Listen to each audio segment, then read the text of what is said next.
আমার মায়ের যদি কোনো ফেভারিট ডিশ থেকে থাকে সেটা হলো এই লোটে মাছের ঝুরঝুরি। জানো তো বন্ধুরা, মা যখন এই লোটে মাছ দিয়ে ভাত খায় আমার না দেখতে খুব ভালো লাগে, কারণ মা খুব তৃপ্তি করে মনের আনন্দে বানায়। আর এই রেসিপিটা যতটা সোজা 1 মিনিটে দেখে মনে হচ্ছে ততটা কিন্তু একদমই না। মাছটাকে যত্ন করে ধুয়ে তাতে লঙ্কা, হলুদ, জিরে, ধনে গুঁড়ো, আদা বাটা, রসুন বাটা আর তেল দিয়ে মাখিয়ে ম্যারিনেট করতে হয়। এরপর কড়াইতে তেল গরম করে পেঁয়াজ টমেটো ভেজে মাছ দিয়ে অনেকক্ষণ কষিয়ে বানাতে হয়। এই রেসিপিটার ইউএসপি হচ্ছে এই কষানোটাই।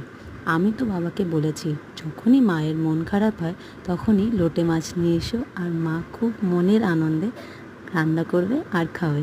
একতলা ভাত কি সুন্দর করে তৃপ্তি করে খায়, আমার না দেখতে জাস্ট হেভি লাগে। তোমরাও দেখে নাও এই রেসিপিটা আর নিশ্চয়ই বানিও। কেমন লাগলো তোমরাও বলো।